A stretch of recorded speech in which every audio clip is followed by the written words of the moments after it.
بھائی مفتی صاحب، اس وقت تیسری دنیا کا سب سے بڑا مسئلہ آبادی کا تیزی سے بڑھنا ہے اور وسائل تیزی سے کم ہو رہے ہیں، اور آپ اس وقت درجنوں بچوں کی پیداوار کی ترغیب دے. یہ آج کسی نے میرے بیان میں کمنٹس کیے ہوئے تھے ولاگ میں نا، جاپان کے ولاگ میں یہی کمنٹس کیے ہوئے تھے کسی نے. میں نے کہہ رہا تھا نا، ہاں سوری، آسٹریلیا کا میرا بیان گیا ہے نا جمعے کا، تو اس میں نے لوگوں کو کہا بھائی نسل بڑھاؤ، تو کسی نے کہا اس مولوی کے پاس ذرا بھی ریسرچ نہیں ہے، اس کو دنیا کا ذرا بھی پتہ نہیں ہے. پوری دنیا میں سب سے بڑا مسئلہ آبادی کا بن گیا ہے اور یہ لوگوں کو ترغیب دے رہا ہے کہ نسل بڑھاؤ. تو اس کا جواب یہ کہ جس نے یہ کمنٹس کیے ہیں اس کو اپنی دنیا کا ککھ بھی پتہ نہیں ہے. وہ میڈیا سے متاثر ہے، یہاں کے ٹی وی چینل دیکھ رہا ہے بس. دنیا میں سب سے بڑا مسئلہ آبادی بڑھنا نہیں، آبادی گھٹنا بنا ہوا ہے. یہ یونائٹڈ نیشن کی رپورٹ ہے کہ بچوں کی شرح پیدائش خطرناک حد تک گر چکی ہے. کسی بھی قوم کو، کسی بھی سوسائٹی کو اسٹیبل رکھنے کے لیے نہیں، خاص حد تک اس کی گروتھ ضروری ہے، ورنہ اگر وہ خاص اسپیڈ میں نہیں بڑھیں گے نا تو بوڑھوں کا ریشو زیادہ ہوگا، جوانوں کا کم ہوگا. اور بھی بہت سارے سائیڈ افیکٹ ہیں، میں تو ایک موٹا سائیڈ افیکٹ بتا رہا ہوں، اور یہ پوری دنیا اپنی آنکھوں سے دیکھ لی ہے. تبھی امریکہ میں فیملی پلاننگ پر عمل بولو نہیں ہوتا. امریکہ میں نہیں ہے، وہ تو کہتے ہیں جتنے مرضی پیدا کرو. جرمنی میں نہیں ہے، ناروے میں بھی تو 20 لاکھ روپے دے رہے ہیں بچہ پیدا کرنے پر. ابھی جب میں ناروے میرا سفر تھا لاسٹ ایئر، تو وہاں چند دن پہلے وہاں کی وزیر اعظم تھی، اس نے یہ اناؤنسمنٹ کی کہ خواتین کو ترغیب دی خدا کے لیے نسل بڑھاؤ. تو عورتوں نے اس کے خلاف احتجاج کیا کہ یہ کون ہوتی ہے ہمارے پرسنل معاملات میں دخل اندازی دینے والی. تو جاپان کا تو انتہائی خطر، جاپان کی آبادی 2 کروڑ گھٹ چکی ہے چند سالوں میں. 1980 تک جاپان میں ایک عورت کے 8 9 بچے ہوتے تھے 1980 میں. تبھی جو وہاں کی دادیاں نانیاں ہیں نا، جو پرانے لوگ باقی رہ گئے ہیں وہ ان کے ہیں. لیکن اب گروتھ، کیونکہ انہوں نے یہ نہیں کہا تھا کہ بچہ ہی نہ پیدا کرو، انہوں نے کہا تھا تھوڑا سا کوانٹٹی کو فوکس، کوالٹی کو فوکس کرو، کوانٹٹی کو فوکس نہ کرو. میرے بھی کسی بیان پہ نا کسی نے یہ کمنٹ کیے ہوئے تھے کہ مفتی صاحب آپ لوگ اولاد کی کوانٹٹی کو فوکس کر رہے ہیں، بچے پیدا بچے، اصل میں کوالٹی کو فوکس کریں، 2 ہوں تمیز کے ہوں. یہ آج کل ایک لبرل لوگوں کے یہاں بڑا نعرہ چل رہا ہے. انہوں نے یہ فرض کر لیا کہ 10 ہوں گے تو بدتمیز ہوں گے، حالانکہ یہ نعرہ ہی غلط ہے، یہ کانسیپٹ ہی غلط ہے کہ 2 بچوں کی تربیت آسان ہے، زیادہ کی تربیت مشکل ہے. یہ بات غلط ہے، کیونکہ جو بہن بھائی ہیں نا وہ ایک دوسرے کی بہت تربیت کر رہے ہوتے ہیں، صرف ماں باپ تھوڑی تربیت کرتے ہیں. اس پہ تو میں بہت دفعہ بیان کر چکا ہوں، میں اس ٹاپک کو مزید دوبارہ نہیں چھیڑوں گا. یہ ٹوٹلی A to Z ہی فلسفہ ہی غلط ہے. نہ عورت کی صحت اس سے اچھی ہوتی ہے بچے روکنے سے، الٹا ہوتا ہے. بچے روکنے سے صحت کیا ہوتی ہے؟ خراب ہوتی ہے، بڑا غرق ہوتا ہے، موٹاپا آتا ہے، فیٹ پیدا ہو جاتا ہے، اور پتہ نہیں 20 قسم کی بیماریاں پیدا ہوتی ہیں. بریسٹ کینسر کی بھی ایک بہت بڑی وجہ ہے، اور بھی بہت ساری وجوہات سے بریسٹ کینسر ہوتا ہے، ایک بڑی وجہ یہ بھی ہے. تو 20 قسم کی پیچیدگیاں پیدا ہوتی ہیں، اخلاقی بھی اور صحت کے حوالے سے بھی. پھر فیملی سسٹم میں جو میاں بیوی کا ریلیشن بھی کمزور ہوتا ہے. اتنے مسائل ہیں. ابھی تو میں جاپان سے ہو کر آیا ہوں، اب تو اتنا کانفیڈنٹلی میں یہ بات کر رہا ہوں کہ اپنے اوپر کسی قوم کو سزا دینی ہے نا، کہ عنوان لگاؤ نعمت کا اور طبیعت سے سزا دینی ہو تو فیملی پلاننگ کی مہم چلا دو اس قوم میں، وہ قوم اپنے ہی ہاتھوں مر کے ختم ہو جائے گی. اب مجھے ایک بات بتاؤ، جیپنیز 6 سال نا اپنے بچے پہ محنت کرتے ہیں اسکولوں میں، صرف تمیز سکھاتے ہیں ان کو 6 سال، ایٹیٹیوڈ، ایجوکیشن کو زیادہ فوکس نہیں کرتے. انہوں نے اپنی سوسائٹی کو اسٹیبل کیا کہ ہم نے ایک نسل تیار کرنی ہے سوں ساں والی، جو ابھی میں نے بیان میں کہا. سانسوں ہے یا سوساں میں بھول گیا، ایسا نہ کوئی بولے کہ وہ سانسو تھا آپ نے سوساں کیوں بنا دیا. تو دونوں تقریباً ایسا نہ الٹا ہو رہا ہو نا، سوساں ایکسکیوز می کو بول رہے ہوں، سانسوں ایکسکیوز می کا الٹا ہو رہا ہو، وہ پھر خطرناک ہو جائے گا. بہرحال انسان بن کے زندگی گزارنے، اپنی قوم کے لیے، اپنی سوسائٹی کے لیے، اپنی کنٹری کے لیے ایک اسٹیبل گورنمنٹ ہوگی، اور وہ ہوگا، اور وہ اسکولوں پہ محنت، لائن، قطار، کوئی ٹریفک کے قانون کی خلاف ورزی نہیں کرتا، پیسوں کے لین دین میں 1 نمبر ہی. اب 6 سال بچوں کو اسکول میں انہوں نے سکھایا، بہت اچھا چل رہا تھا. ایک غلطی ہو گئی ان سے کہ کوانٹٹی کو فوکس کرو، کوالٹی کو فوکس سمجھ میں آ رہی ہے بات؟ حالانکہ اگر ایک فریم ورک بنا دیا جائے نا تو بچے 1 کروڑ ہوں یا 1 ارب ہوں، ان کی تربیت برابر ہوتی ہے. دیکھو جاپان کی آبادی تقریباً 14 کروڑ کے لگ بھگ ہوگی. تو آپ کیا سمجھتے ہو 14 کروڑ کو سنبھالنا کیا آسان کام ہے؟ وہ بھی تو ٹھیک ٹھاک مشکل ہے نا. یا 14 کروڑ بچوں کی تربیت آسان ہے کیا؟ لیکن جب ایک سسٹم بنا دیا جائے تو اس سسٹم سے 14 کروڑ گزر کے نکلیں یا 28 کروڑ یا 1 ارب نکلیں، وہ سب ایک ہی جیسے ہوں گے. اور اگر ایک سسٹم نہیں ہے تو 14 کروڑ کے 1 لاکھ بھی ہوں گے، وہ بھی چور ڈاکو بنیں گے. تو جن گھروں میں تربیت کا سسٹم ہی نہیں ہے ان کے 2 بچے بھی چور ڈاکو بنتے ہیں. جن گھروں میں تربیت کا سسٹم ہے بھائی 18-20 بھی کچھ نہیں، وہ ایک سسٹم کے تحت گزر رہے ہیں نا. میں سمجھا پا رہا ہوں اپنی بات. چائنا کی آبادی کوئی کم ہے کیا؟ 1 ارب آبادی ہے، ایک سسٹمیٹک لائف ہے ان کی. جاپان کی آبادی 14 کروڑ بھی کوئی کم تھوڑی ہے، ایک لائف ہے ان کی. تو اسکول زیادہ زیادہ یہ ہوگا کہ ڈبل ہو جائیں گے اسکول. اب آپ کہہ سکتے ہیں جب ڈبل ہوں گے تو وسائل کہاں سے آئیں گے؟ تو بھائی جب یہ بچے بڑے ہوں گے تو جوان جو کما کے دے رہے ہیں اسٹیٹ کو، وہ جوانوں کی تعداد بھی آٹومیٹکلی کیا ہو جائے گی؟ ڈبل ہو جائے گی. تو ایک سسٹم ہے قدرت کا. ایسا نہیں ہے کہ بچے بڑھ رہے ہیں تو وسائل گھٹ رہے ہیں. وسائل تو انسان پیدا کر کے دیتے ہیں، وسائل تو انسان پیدا کرتے ہیں نا. تو انسان خود بخود زیادہ تعداد ہے. اللہ نے ایک نظام بنایا ہوا ہے، اس نظام میں ٹانگ اڑائیں گے تو بیڑا غرق ہوگا. تو جاپنی کیونکہ ان کے پاس خدائی تعلیمات نہیں ہے. تو جب انسانی عقل خدائی تعلیمات کے تابع ہو کے چلتی ہے تو بہت خاندانی ہوتی ہے وہ. جب اللہ سے آگے نکلو گے تو پھر اللہ کہتے ہیں اب خود بھگتو. تو جاپان نے کامیابی کے تمام اسباب اختیار کیے. خدائی تعلیمات کی خلاف ورزی کہاں ہوئی؟ کہ بچے 2 ہی اچھے، جو اللہ کی تعلیمات نہیں ہے، جو گاڈ کی تعلیمات نہیں ہے. اللہ کہتے ہیں میں نے میاں بیوی کو بنایا اس لیے کہ نسل بڑھائیں یہ، اور انسان تو مقصود کائنات ہے. ہر جانور کی نسل روکی جا سکتی ہے، انسانوں کی نسل تو مقصود کائنات کو روک رہے ہو آپ. یعنی اس کا مطلب یہ ہوا کہ میاں بیوی کی شادی ہے، ولیمہ ہے، سارا کراؤڈ آ رہا ہے، دولہا دلہن کو روک رہے ہو آپ آنے سے. جن کے لیے یہ ہال سجایا گیا کہ بھئی چونکہ افراد زیادہ ہو گئے دولہا نہیں آئے گا. اب دولہا باہر کھانا کھائے گا، اتنا کھانا نہیں ہمارا. دولہا کہے گا میں میرے لیے تو سجایا گیا یہ سب کچھ، دلہن کہے گی میرے لیے تو بنایا گیا. تو اس پوری کائنات کو بنایا گیا انسان کے لیے، اس کو روک رہے ہو آنے سے.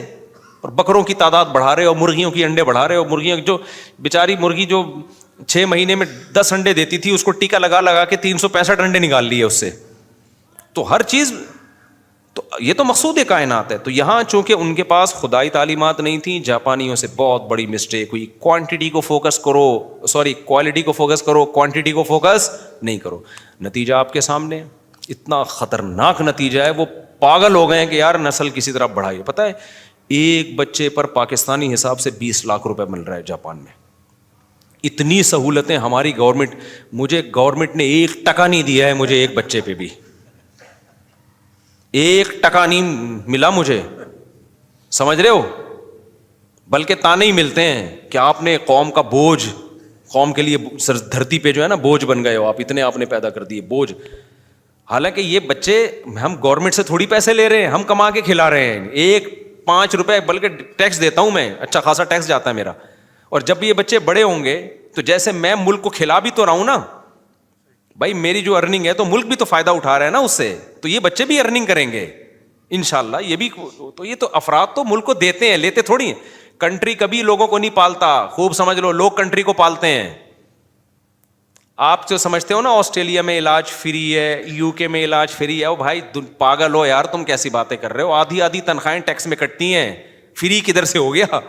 ہمارا علاج سستے میں ہوتا ہے، ان کا بہت مہنگا علاج ہے. 40% تنخواہ ایک آدمی کی یورپ میں کٹ رہی ہے، ناروے میں، یورپ میں، ہر جگہ. اور علاج کتنے کا کرا لے گا؟ ایک آدمی کی 10 لاکھ تنخواہ ہے یا 1 کروڑ تنخواہ ہے تو 40 لاکھ کٹ رہا ہے اس کا. تو 40 لاکھ کا بیمار تھوڑی ہوتا ہے وہ، اتنا خرچہ تھوڑی، وہ ساری زندگی کٹتا ہے. بیمار ہو تو ایک دفعہ ہوگا تو اس میں 1-2 کروڑ خرچ ہو جائیں گے. وہ کہہ کہ ایک پیسہ بھی نہیں لیا ان لوگوں نے مجھ سے. یہ ہوتا ہے گورنمنٹ، یہ ہے علاج. کیا ہے؟ فری. ابے فری وری نہیں ہے، تیری تنخواہ سے جو ہر سال گورنمنٹ کھا رہی ہے نا، تو کھلا رہا ہے گورنمنٹ کو. گورنمنٹ کسی کو نہیں کھلاتی. گورنمنٹ کوئی ہاتھ پاؤں آنکھیں ناک تھوڑی ہوتی ہیں جو کما کے دے. وہ انسان ہے، وہ گورنمنٹ کو کھلاتے ہیں. تبھی تو کہتے ہیں نا پاکستانیوں کو باہر جاؤ، پیسہ بھیجو گے تو ملک کیا کرے گا؟ ترقی کرے گا. تو انسانوں سے ترقی کرتا ہے ملک. تو انسان ہوں گے تو ترقی کرے گا، نہیں ہوں گے تو پروگرام بڑھ جائے گا. اب جاپانیوں نے کیا کیا؟ کوالٹی کو فوکس کرو، کوانٹٹی کو فوکس. یہ ٹوبی ڈرامے جو ہمارے سیکولر لوگ چلا رہے ہیں. تو پھر انہوں نے بتایا کہ بھائی اولاد زیادہ نہیں ہونی چاہیے، ایکچولی خرچے پانی. تو لوگوں نے کہا کہ جب 4 بچے بوجھ ہیں تو بچے 2 ہونے چاہیے، تو کم بوجھ ہوں گے. پھر 2 پہ آئے، پھر انہوں نے کہا 2 بھی بوجھ تو ہے نا، کھلانا تو ان کو بھی پڑتا ہے، تو 1 پہ آ گئے. آبادی کیا ہو گئی؟ گھٹنا. بہت سے لوگوں نے کہا شادی نہیں کرو. تو گھٹتے گھٹتے اب یہ حال ہو گیا جاپان کا. جاپان کا ویزا دنیا کا مشکل ترین ویزا تھا. وہ کہتے تھے ہم نے ایک باغ لگایا اپنے ملک میں, گلشن, سونساں والا گلشن لگایا ہم نے. سمجھ رہے ہو نا, تمیز, آداب. وہ ڈاکیا آیا, میں نے وہاں پوسٹ لے کے آیا, تو جب وہ ارشاد بھائی کو اس نے پوسٹ دیا نا, 3 دفعہ یوں کر کے جھکا ان کے سامنے. میں نے کہا بس سجدہ رہ گیا, کچھ سجدہ تلاوت کر رہا ہے سجدہ صاحب. انہوں نے کہا یہ تمیز ہے ان کے یہاں, ہمارے یہاں نہیں. صاحب ہیں گھر پہ نہیں تو یوں پھینک کے چلا جائے گا, کبوتر کھا جائے, چڑیا کھا جائے, غائب. اول تو پہنچے گا ہی نہیں, 6 مہینے بعد ڈاک پہنچ رہی ہوتی ہے. تو اب کیا ہے کہ انہوں نے کیا کیا کہ بھئی کوالٹی کو فوکس کرو, کوانٹٹی کو فوکس نہیں کرو. لوگوں نے بولا کہ کوالٹی تو پھر 2 بچے, پھر 2 سے 1 پہ آ گئے. پھر بہت سو نے جو آ گئے تو بہت سو نے کہا ضرورت ہی نہیں ہے, کیونکہ اولاد جب گفٹ نہیں ہے, ایک ذمہ داری ہے, تو ذمہ داریاں تو جتنی کم ہوں اتنا اچھا ہے. تو انہوں نے کہا ذمہ داری لیس زندگی گزارو. اب نسل ختم. اب نتیجہ کیا نکل رہا ہے, جاپان اتنا پریشان ہے, اب وہ مجبوراً غیر ملکیوں کو ویزے دے رہا ہے کہ بھائی ہمارے پاس کام کے لیے افراد نہیں ہیں. وہ غیر ملکی جا کے ان کی سوسائٹی اور کلچر جو ان کا گلشن ہے اس کی ایسی کی تیسی کر رہے ہیں. ویتنام سے لوگ جا رہے ہیں, پاکستان سے لوگ جا رہے ہیں, چائنا سے لوگ آ رہے ہیں. چائنا والے میں وہ تمیز سلیقہ تھوڑی ہے جو جاپنیز میں ہے. 6 سال انہوں نے اسکولوں میں جو محنت کی نا, اس کا بیڑا غرق ہو رہا ہے, کیونکہ وہ تھوڑی 6 سال اسکولوں میں ٹریننگ لے کے آئے ہیں. جو یہاں سے جا رہے ہیں یا چائنا سے آ رہے ہیں یا ویتنام سے آ رہے ہیں, یا بہت ساری قومیں ہیں وہاں پہ, قانون توڑ رہے ہیں, چوریاں چکاریاں ہو رہی ہیں, انہوں نے تمیز سیکھی نہیں ہوتی. میں نے ایک بندے کو دیکھا وہاں پاکستان میں, پاکستانی بندہ تھا, ٹریفک لائن لگی ہوئی ہے نا, یہ والا روڈ خالی ہے, یعنی یہ بھی ٹریک ہے چلنے کا, لیکن لوگ نہیں لائن توڑ رہے. کوئی بات نہیں یار, آگے کوئی مسئلہ ہو گیا ہوگا, بڑے آرام سے, گھنٹہ لگے گا یہاں سے نکلنے میں. تو پاکستانی نے کیا کہ ڈھڑنگ کر کے نکال دیا, نکال کے لے گیا. جاپانیوں کو سمجھ میں بھی نہیں آ رہا کہ یہ کیا ہو رہا ہے. وہ سمجھے شاید کوئی گورنمنٹ کا آدمی ہوگا یا کوئی خاص اس کے لیے, ان کو نہیں پتا کہ یہ اتنا کوئی اس طرح بھی کوئی 6-7 سگنل توڑ دیے اس پاکستانی نے. کیوں؟ اس کو 6 سال میں یہ سکھایا نہیں گیا ہے.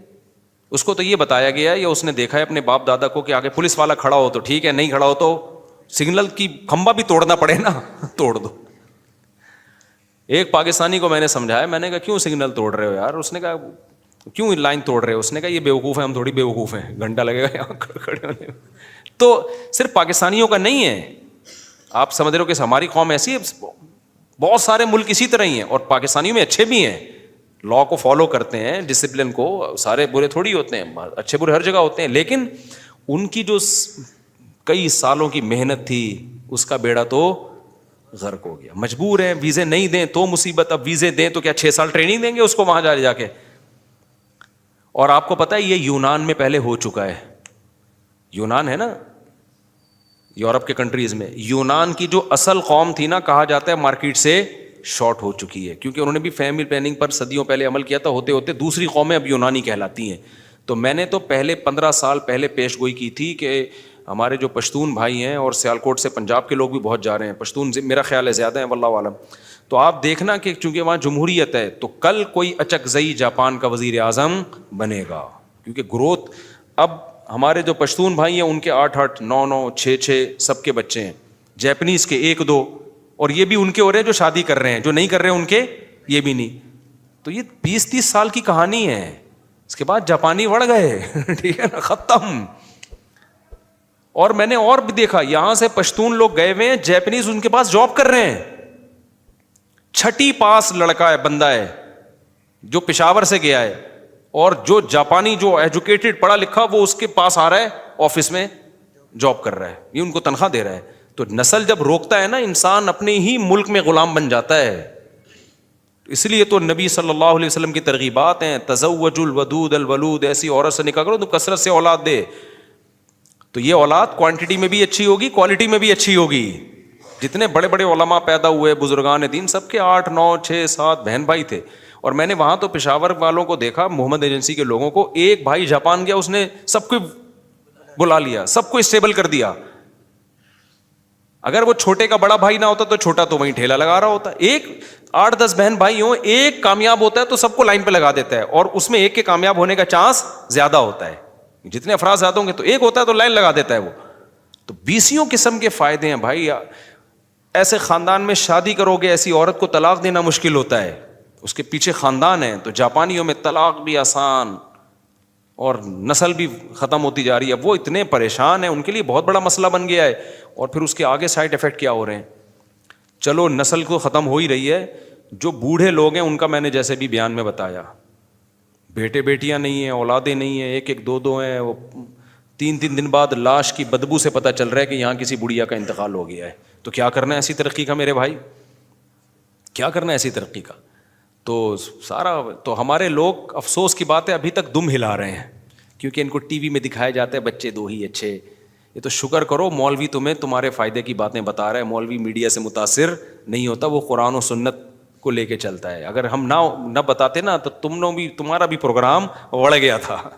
بڑھاپا تمہارا وہی ہوتا جو, کیونکہ ان کے پاس مولوی نہیں ہے. آج صبح و شام لوگ مولویوں کو گالیاں دیتے ہیں. مولوی ہوتے ہیں 2 نمبر بھی مولوی, لیکن اگر تم لوگ مولوی لیس ہو گئے نا, تمام تر سائنسی ترقیوں کے باوجود تم ٹرینوں کے نیچے آ کے خودکشیاں کرو گے, کھمبوں کو پکڑ پکڑ کے مرو گے تم, اور تم بیڑا غرق ہو جائے گا تمہارا. نہ تمہاری بیٹیوں کو کوئی پوچھے گا, نہ بہنوں کو, نہ نسل ہی بڑھ جائے گی ساری کی ساری, برباد ہو جاؤ گے.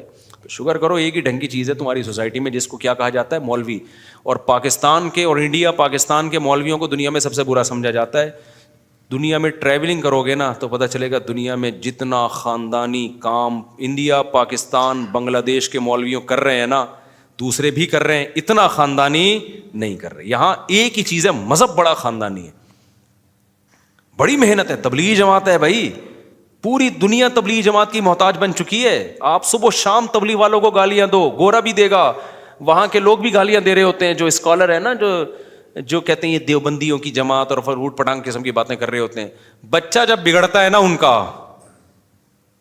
وہ کہتے ہیں سہروزے کے لیے اس کو, یہ علماء دیوبند نے کس لوگوں کو ایک چینل دیا ہے اپنے بچوں کی تربیت کے لیے. وہ اللہ رسول, کل میں رائے گنج میں وہ اجتماع میں گیا ہوں نا, حضرت مولانا عباد اللہ صاحب کا بیان تھا 2-2.5 گھنٹے کا. کیسی دنیا کی نفی, کیسی اللہ کی محبت.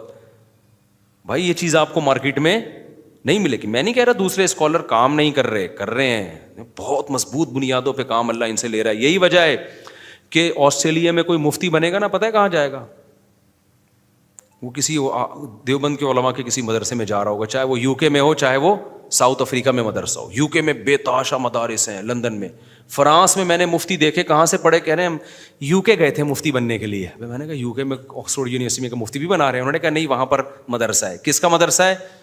تانے بانے علماء دیوبند سے جا کے مل رہے ہوں گے. اس دے دنادن مدارس ہیں. ابھی آسٹریلیا میں ہمارے دوست اپنے بچے کو بھیجا, انہوں نے ساؤتھ افریقہ. وہ مدرسے کے تانے بانے کہاں جا کے ملتے ہیں؟ دیوبند سے جا کے ملتے ہیں. تو جہاں بھی دنیا میں جاؤ گے دینی مدارس کے سرے کہاں جا کے ملیں گے. ارے اتنا کام اللہ نے مولانا قاسم نانوتوی جنہوں نے انار کا ایک جو ہے نا درخت کے نیچے ایک طالب علم پہ محنت کی تھی, اتنی دنیا میں اس کی شاخیں پھیل جائیں گی, کوئی تصور کر سکتا تھا؟ اس کو کہتے ہیں برکت. جہاں اخلاص ہوتا ہے وہاں برکت ہوتی ہے. حضرت مولانا الیاس رحمۃ اللہ علیہ, وہ بھی تو دیوبند سے فارغ تھے. کیا شروع کیا تھا انہوں نے؟ 4 آدمیوں کو لے کے تبلیغ کا کام شروع کیا. کوئی چندہ نہیں, کوئی وسائل نہیں, کوئی میڈیا پہ پبلسٹی نہیں. کوئی تصور کر سکتا تھا حج کے بعد دنیا کا سب سے بڑا اجتماع یہ ہوگا جہاں جاپان سے بھی لوگ آئیں گے, جہاں فرانس سے بھی لوگ. میں آسٹریلیا گیا, وہاں گورے تبلیغ میں لگے ہوئے ہیں, اتنی بڑی بڑی داڑیاں رکھ کے. انگریز. جاپان گیا, جیپنیز تبلیغ میں لگے ہوئے ہیں, اتنی بڑی بڑی داڑیاں رکھ کے. سمجھ رہے ہو؟ اور ایک واقعہ سن کے تو مجھے بڑی ہنسی آئی. ہمارے ایک دوست وہاں مفتی ہیں آسٹریلیا میں, ایک بڑے مفتی ہیں ماشاء اللہ. میں نے کہا آپ کہاں, اردو صحیح نہیں آتی, میں نے کہا آپ کہاں پیدا ہوئے؟ انہوں نے کہا برازیل میں پیدا ہوا تھا. میں نے کہا اعلیٰ تعلیم کے لیے, پھر دینی تعلیم کے لیے کہاں گئے؟ کہہ رہے ہیں بنارس. میں نے کہا شاید بنارس کوئی سوئٹزرلینڈ میں کوئی جگہ ہوگی جہاں اعلیٰ تعلیم کے لیے, یا یو کے میں کوئی بڑی یونیورسٹی کی کوئی ذیلی شاخ ہوگی. میں نے کہا بنارس گئے؟ کہہ رہے ہیں یہ جو کراچی میں بنارس ہے, وہاں ایک مدرسہ ہے, وہاں گیا تھا میں. سمجھو, اور بالکل صحیح کہا. آپ تو ان مدرسوں کو 2 ٹکے کا سمجھتے ہو, صحیح ہے نا. میں مانتا ہوں 2 نمبر مدرسے بھی ہیں, ایسا نا کوئی بھی مدرسہ جا کے ہم ہر مدرسے کی کوئی ذمہ داری نہیں لیتے. تو 2 نمبر تو بہت سارے 2 نمبر بھی ہیں, چندہ خور مدرسے ہیں اور چندے کے لیے دکانیں کھولی ہوئی ہیں, لیکن صحیح بھی بہت ہیں بھائی, وہ بھی آپ کو یہیں ملیں گے. تو انہوں نے کہا میں نے کہا یار کسی کو بتاؤ نا, میں برازیل سے میرے والد نے مجھے پڑھنے کے لیے کہاں بھیجا, دینی تعلیم, بنارس. تو کہہ رہے میں اردو بھی یہیں سیکھی, ٹوٹی پھوٹی اردو تھی, لیکن ماشاء اللہ وہاں آسٹریلیا میں مدرسہ کھولا ہوا ہے انہوں نے, ان کا میں نے ولاگ بھی بنایا, آ جائے گا انشاءاللہ, کہ مدرسہ چلا رہے ہیں ماشاء اللہ. تو جو ہے تو آپ کو تو قدر نہیں ہے, لیکن پاکستان ایک ہی چیز رہ گئی ہے پاکستان کے پاس, مدارس ہیں. بنوریا ہے, آپ دیکھو کتنے غیر ملکی طلبہ ہیں, میں انشاءاللہ اس کو, اب میرا ارادہ ہے کہ میں دینی مدارس کا ولاگ بناؤں, کیونکہ آج بہت سارے اسکالر کہتے ہیں یہ دینی مدارس منجن بیچ رہے ہیں, یہ مولوی چندہ خور ہیں, اور تو بیہودہ الزامات بھی لگا رہے ہیں, یہ پتہ نہیں ہومو سیکشولیٹی کے اڈے ہیں. حالانکہ یہ ہومو سیکشولیٹی یونیورسٹیوں کالج میں زیادہ ہے, ان کے خلاف ایک لفظ نہیں کبھی بولیں گے کہ اپنے بچوں کو یونیورسٹی میں نہ بھیجو. مدارس میں کوئی ایک ایپ کی چیز, بھائی ایپ ہر جگہ ہوتا ہے, جہاں اتنا کراؤڈ ہوتا ہے کوئی واقعات ہو سکتے ہیں وہاں پہ, تو فوراً بولتے ہیں مدرسوں میں نہ بھیجو اپنے بچوں کو. یہ سب دین کے اسلام کے دشمن ہیں, لیبل اچھے لگائے ہوئے انہوں نے, ان کے پیچھے میٹھی چھریاں ہیں, یہ سمجھے, یہ لڈو ہیں جن میں زہر کی گولیاں چھپی ہوئی ہیں. تو میرا ارادہ ہے انشاءاللہ میں مدارس کا ولاگ بناؤں گا کہ دیکھو یہ ہمارے مدارس میں کیا منجن بک رہا ہے یا کیا ہو رہا ہے, تعلیم کیا ہو رہی ہے. اور ایسے ایسے کوالیفائڈ لڑکے آ کے پڑھ رہے ہیں, یونیورسٹیوں کے لڑکے اب تو بہت سارے مدارس میں پڑھ رہے ہیں, عالم بن رہے ہیں. تو میں ان سے پوچھوں گا یونیورسٹیوں کے لڑکوں کی پہلے ایجوکیشن بتاؤں گا کیا ہے, پھر بتاؤں گا بتا یہاں منجن بچ رہا ہے. 4 سال کوئی کسی کو یونیورسٹی کے PhD اسکالر کو منجن بیچ سکتا ہے قرآن و سنت کے نام پہ؟ ان کو کیسے بیوقوف بنا دیا بھائی, 4 سال 8 سال پڑھے ہوئے ہیں. تو میرا ارادہ ہے کہ میں بتاؤں گا کہ یہ مدارس منجن بیچ رہے ہیں یا دین کی خدمت کر رہے ہیں. منجن وہ بیچ رہے ہیں جنہوں نے کسی مدرسے میں پڑھا نہیں ہے, آتا باتا کچھ بھی نہیں ہے, تو اپنے جیسے بے وقوفوں کو وہ پہ بھرم بازیاں کر کے یہ ثابت کر دیتے کہ ہم بہت پڑھے لکھے ہیں. کسی پڑھے لکھے کے سامنے وہ بیٹھ نہیں سکتے, جو واقعی جو جس فیلڈ کا ہوتا ہے نا اس کو پتا ہوتا ہے ان تلوں میں کتنا تیل ہے. دیکھو یوٹیوب پہ کتنے الٹے ڈاکٹر ہیں جو ڈاکٹر نہیں ہیں, منجن بیچ رہے ہیں نا صحت اور سائنس کو, ان کے ملینز سبسکرائبر ہیں. وہ کوئی بتا رہے پانی یوں کر کے پیو گے تو یہ ہو جائے گا, کوئی کہہ رہا ہے کولونجی میں وہ جو لونگ لہسن کھانے سے یہ ہو جائے گا, پتہ نہیں کیا ہو جائے گا لہسن. تو ایسے 2 نمبر ہوتا ہے, لہسن سے فائدہ ہوتا ہے, میں نہیں کہہ رہا, لیکن کوئی ریسرچ نہیں ہے. تو ان کو کوئی ڈاکٹر نہیں سن رہا ہوگا یا کوئی سمجھدار حکیم نہیں سن رہا ہوگا, لیکن جس کو حکمت سے اور میڈیکل سائنس کی نالج نہیں ہے ایسے لوگ بہت سن رہے ہوں گے. اور آپ کو بتاؤ, آپ مجھے ایک بات بتاؤ, میڈیکل سائنس کا علم جاننے والے لوگ زیادہ ہیں یا نہ جاننے والے لوگ زیادہ ہیں؟ نہ جاننے والے. تو اس لیے نہ جاننے والے لوگ ہی جب زیادہ ہیں تو ویورشپ بھی انہی کی زیادہ ہوگی, کیونکہ وہ ان کے دعووں سے متاثر ہوتے ہیں. تو ڈاکٹر کے چینل پہ رش کم ہوگا, یا کوئی بہت ہی ماہر ڈاکٹر ہوگا تو ہو جائے گا رش. تو ایسا ہی مذہبی اسکالرس کا ہوتا ہے کہ جو مذہبی اسکالر جو ہے نا, ان کو جو جس کے پاس دین کا علم ہے وہ تو سمجھتا ہے کہ ان تلوں میں کتنا تیل ہے.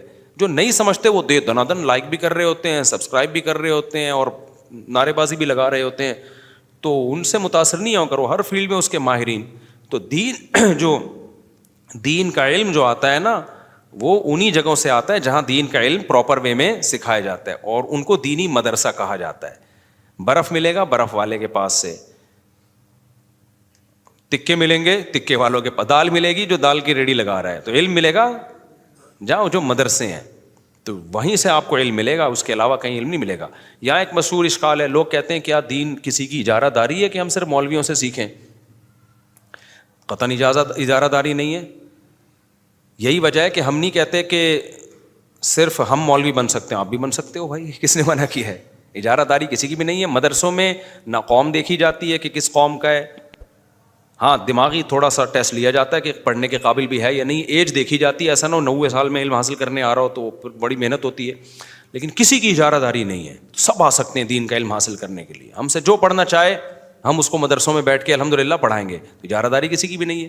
لیکن اگر آپ یہ سمجھتے ہو کہ عالم بنے بغیر آپ چینل کھول کے لوگوں کو شرعی مسائل بتانا شروع کر دو, عالم بنے بغیر آپ لوگوں کو گائیڈ کرنا شروع کر دو, تو پھر ہم آپ کے خلاف فتویٰ دیں گے کہ آپ سے مسئلہ پوچھنا جائز نہیں ہے. کیونکہ صحیح بخاری کی حدیث ہے کہ نبی صلی اللہ علیہ وسلم نے فرمایا ان اللہ لا يقبض العلم انتزاعا من صدور العلماء ولكن يقبض بقبض العلماء. اللہ دنیا سے علم کو علماء کے سینے سے نہیں اٹھائے گا بلکہ دنیا سے اللہ علماء کو اٹھانا شروع کرے گا. فَإِذَا لَمْ يَبْقَ عَالِمٌ، جب علماء دنیا سے ختم ہونے لگیں گے، اتَّخَذَ النَّاسُ جُهَّالًا رؤوسا، لوگ جاہلوں کو سردار بنانا شروع کر دیں گے. فَأَفْتَوْا بِغَيْرِ عِلْمٍ، ان کے پاس پراپر علم نہیں ہوگا، وہ لوگوں کو فتویٰ دیں گے، لوگوں کو شرعی مسائل بتائیں گے. فَضَلُّوا وَأَضَلُّوا، خود بھی گمراہ ہوں گے، لوگوں کو بھی گمراہ کریں گے. یہ میری بات نہیں ہے، یہ کس کی کلام ہے؟ محمد صلی اللہ علیہ وسلم کا. اور آج اس بخاری مسلم کی حدیث کی دھجیاں اڑائی جاتی ہیں. لوگ کہتے ہیں علماء ایسے ہیں، علماء ایسے ہیں، علماء یوں ہوتے ہیں. تو کس سے پوچھیں مسائل بھائی؟ سارے علماء تھوڑی غلط ہو سکتے ہیں، 2 نمبر، اور ہر قوم میں 2 نمبر بھی ہوتے ہیں. مولوی ایسے ہوتے ہیں، مولوی یوں ہوتے ہیں، مولوی ایک فیشن بن گیا ہے یہ.